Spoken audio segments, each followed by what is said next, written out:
Salut! Alors je vous fais cette toute petite vidéo pour vous remercier parce que dans le feu de l'action, j'y ai pas pensé du tout, mais on a dépassé les 100 abonnés sur la chaîne et personnellement moi je trouve ça énorme.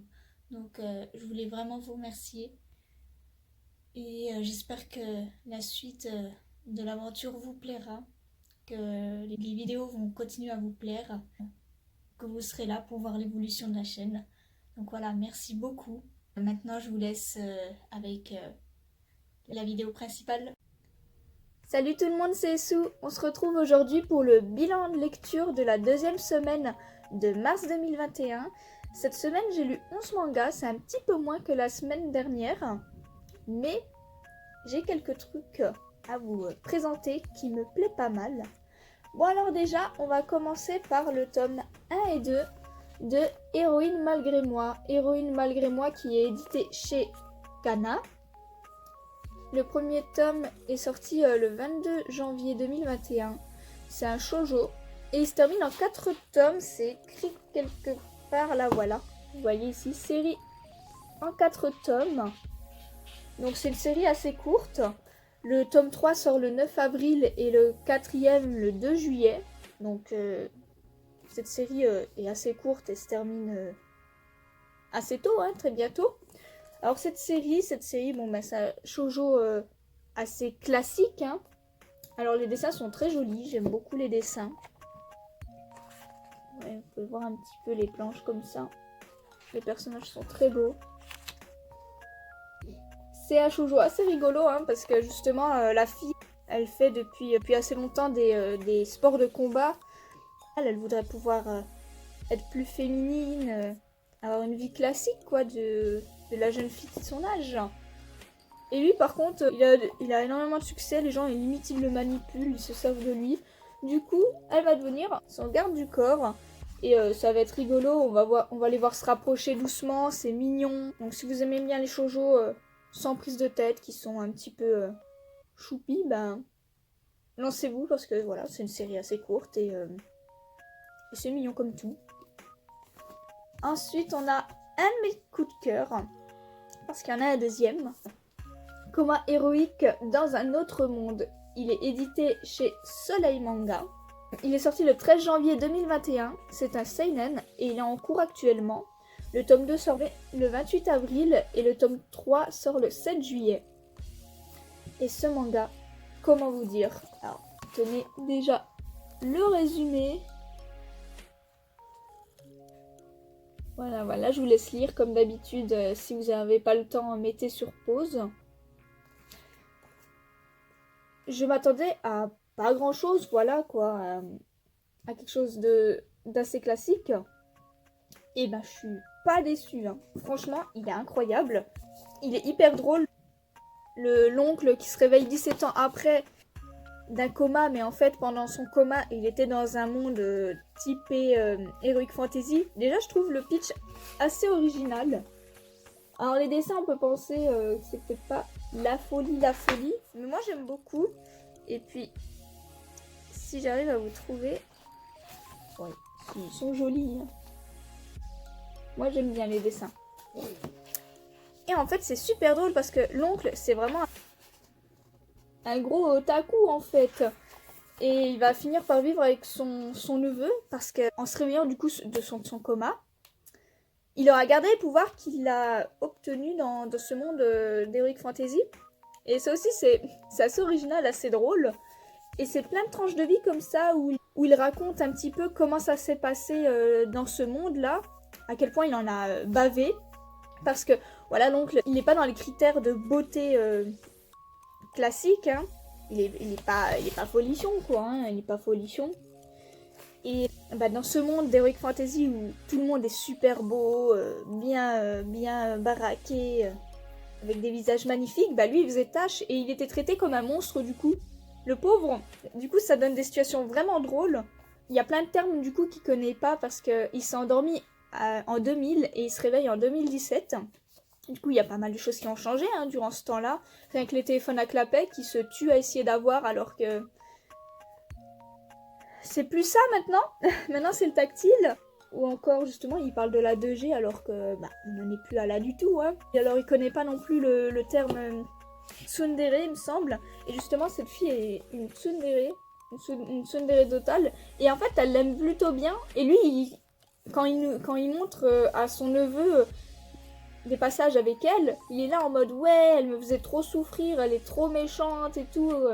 Elle aimait bien être méchante avec moi, alors que non, en fait, tu vois bien qu'elle l'aime bien. Et son neveu aussi le remarque, et là, genre, mais t'es bête, tonton.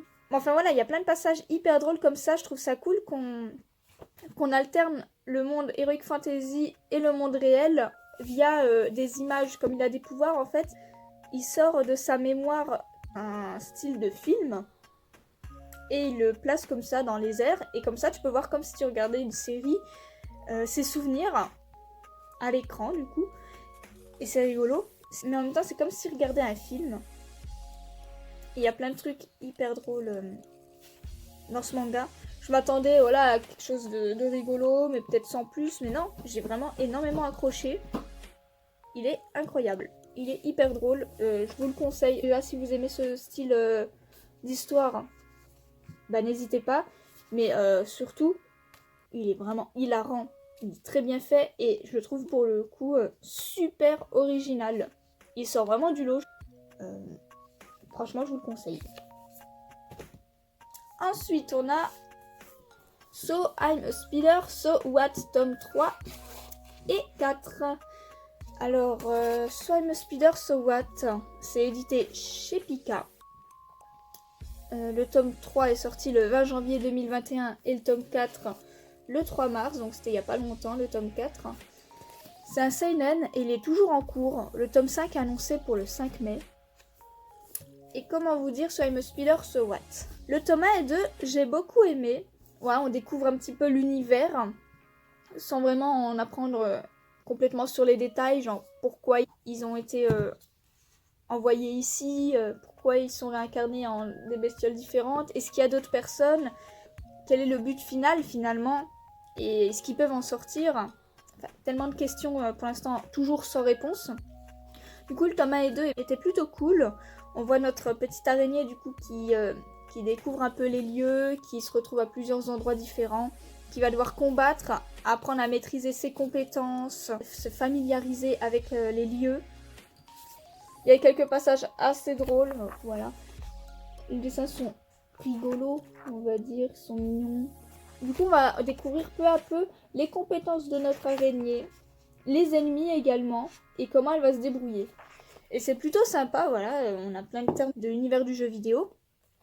Mais ce tome 3 et 4 m'a laissé perplexe. Et j'espère que le tome 5 me plaira plus, parce que là, je commence à stagner. C'est-à-dire que le tome 3 et 4, alors on enchaîne les situations où notre araignée affronte des ennemis en masse. Donc elle farm en fait. Elle farm pour monter de level, débloquer de nouvelles compétences. Sauf que 2 tomes de presque que ça, c'est long. C'est redondant, c'est très redondant et du coup j'espère qu'on va un petit peu avancer par la suite parce que c'est... Je trouve le temps un petit peu long. C'est cool de voir des ennemis voilà, différents. À un moment, on voudrait bien quand même avancer dans l'histoire et découvrir un petit peu... voilà, creuser, quoi. Essayer de comprendre un petit peu plus l'univers que juste l'avoir farmé. Parce que bon, quand on joue à un jeu vidéo et qu'on farme, c'est rigolo, mais le lire, c'est, à force, un peu moins drôle. J'attends le tome 5 avec impatience, histoire de voir si on peut avancer un petit peu dans l'histoire. Ce que je trouve aussi un petit peu dommage, c'est que on n'a plus peur pour notre araignée. Alors c'est une araignée, hein, et elle se retrouve à un moment dans un endroit un petit peu volcanique avec du feu et des ennemis qui utilisent le feu, donc. Et c'est son point faible. Mais tu vois qu'en fait elle galère plus, elle développe des compétences complètement cheatées, complètement abusées. Et t'as plus peur pour elle parce qu'à chaque fois qu'elle est là en mode « Ah, je suis blessée, je vais mourir, ça craint », et ben paf, elle monte miraculeusement de level. Et elle est réparée, elle est toute neuve, elle est toute belle. Elle débloque plein de compétences de fou. Elle devient surpuissante, elle tue tout d'une manière presque facile ensuite. Et je trouve ça dommage, on n'a plus peur pour elle. On n'y croit plus maintenant quand elle est en galère, parce qu'on se dit, bah non, t'inquiète, le level up il arrive. Du coup c'est un petit peu dommage, cette partie-là, qu'on observe juste du farm. Ça devient trop facile pour elle. Du coup j'attends de lire la suite avec impatience, histoire de voir si on avance, encore une fois je me répète. Par contre il y a quelque chose que j'ai bien aimé dans la fin du tome 3 et 4, c'est qu'il y a un petit chapitre inédit où on voit le point de vue d'un autre réincarné. Du coup, ça a encore plus titillé ma curiosité. J'aimerais bien voir du coup d'autres réincarnés parce que comme on voit que du farm dans les tomes 3 et 4, et ben ce chapitre-là, t'es presque dégoûté qu'il soit terminé quoi. T'avais limite envie de suivre l'aventure de ce personnage parce que ben, ça change. Et tu vois qu'est-ce qui s'est passé pour lui de son côté. Et du coup c'est intéressant parce qu'on se dit, ah, c'est-à-dire qu'il y a d'autres réincarnés, comment ça va se passer? Est-ce qu'ils vont finir par se rencontrer tous? Est-ce qu'ils vont devoir s'affronter? Du coup j'ai hâte, voilà. J'ai hâte de voir la suite. Pour l'instant je suis un petit peu perplexe avec les tomes 3 et 4. Mais on croit en cette série, allez, ça va s'améliorer, on l'espère.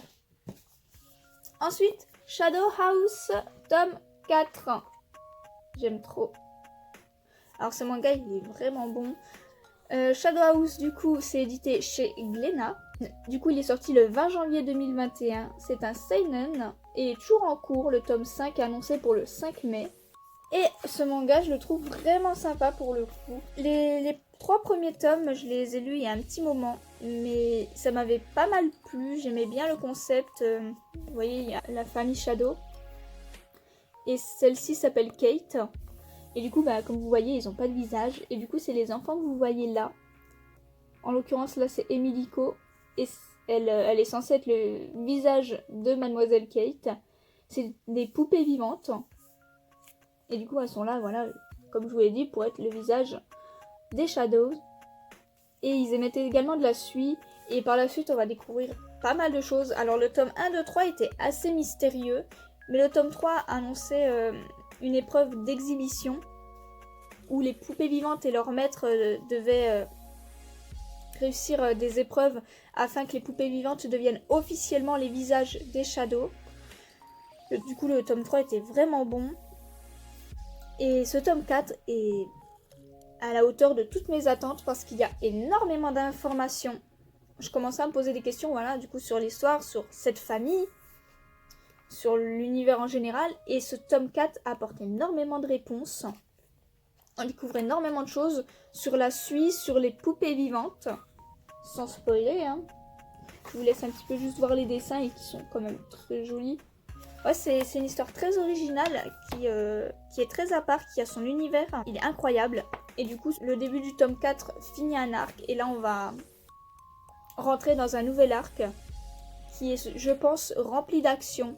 Et je pense qu'on va pas s'ennuyer, ça va monter crescendo. Et j'ai très très très hâte d'avoir la suite afin de découvrir tous les secrets de la famille Shadow. Et comment ça va se passer à l'avenir dans cette histoire. Sans spoiler bien sûr, je vous laisse lire, c'est vraiment une très très bonne histoire.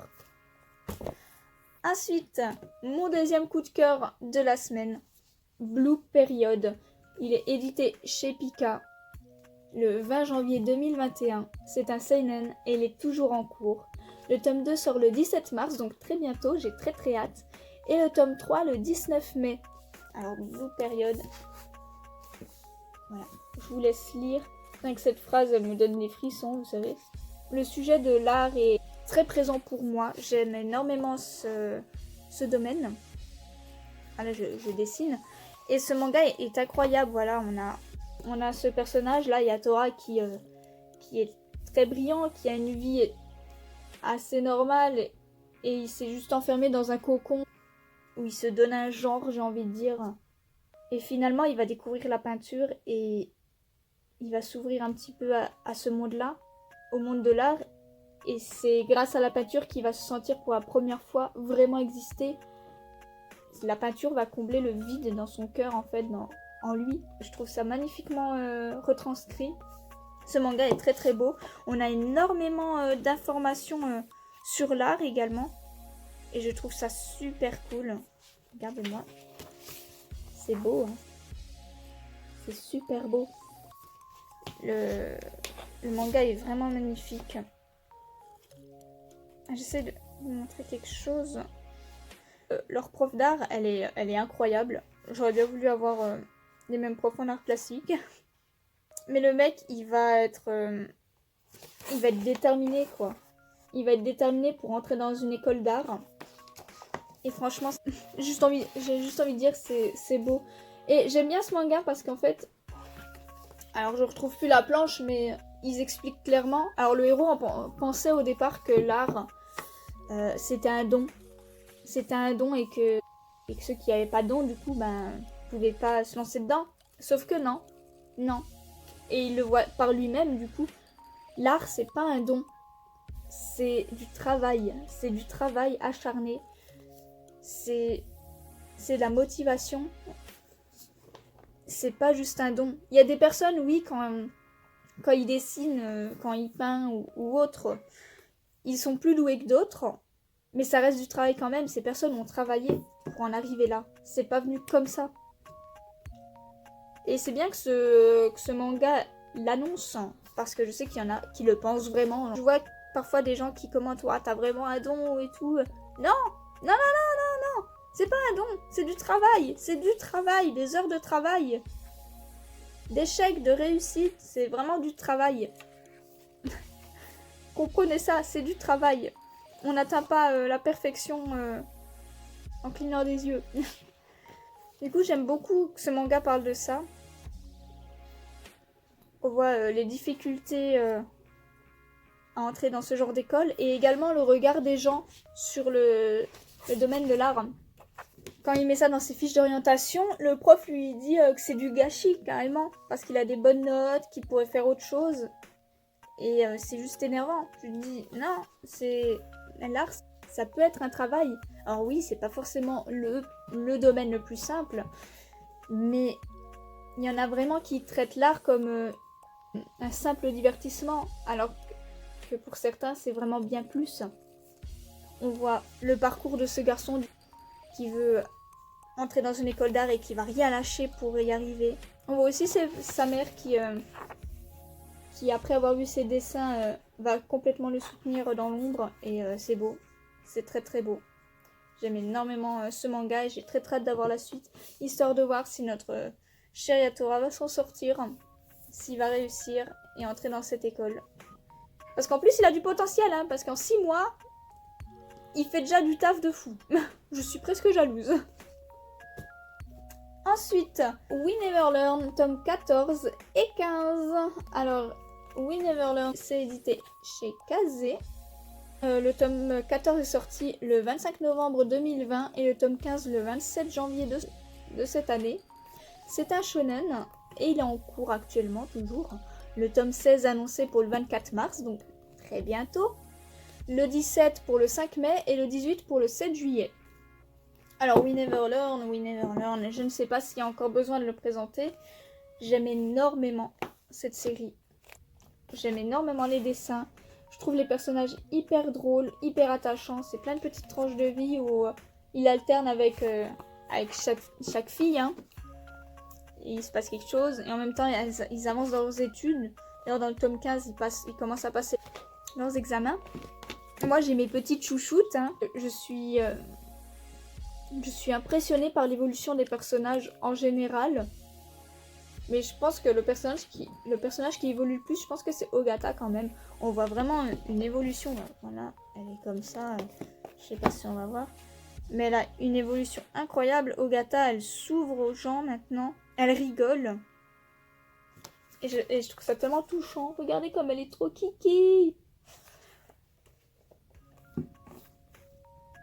Et franchement, si vous voulez vraiment vous taper des bonnes barres, We Never Learn, il est super drôle.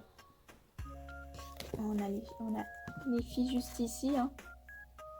Malheureusement, c'est celle-ci que j'apprécie le moins. Et pourtant, c'est celle qui connaît depuis le plus longtemps Nariyuki, donc le garçon. Mais en fait, j'ai du mal avec elle niveau amour. En fait, je la trouve très drôle, très mignonne, très gentille. Peut-être je suis l'impression, mais j'ai l'impression qu'on la voit moins que les autres dans le manga. Et du coup, ça me permet pas de m'attacher entièrement à elle, contrairement aux autres. Après, je me fais peut-être des idées, hein. Après, c'est peut-être juste les passages qui font d'elle que je trouve moins intéressants, moins aboutis. En tout cas, dans le tome 14, il me semble, ouais, on en découvre pas mal sur Ogata. Et c'est grave touchant. J'aime énormément voilà, cette série, elle développe bien ses personnages. On en apprend sur un petit peu tout le monde, sur leur passé, sur leurs problèmes, sur leur motivation pour faire ce qu'elles ont choisi.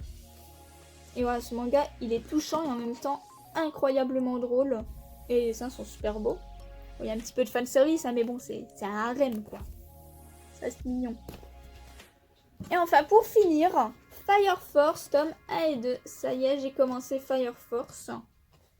Non, ça c'est le tome 2. Donc voilà le résumé si vous voulez lire et découvrir. N'hésitez pas à mettre sur pause. Alors Fire Force, je trouve ça cool. Ouais. On est direct dans le thème des pompiers. Hein. Je trouve les personnages très intéressants, drôles et attachants.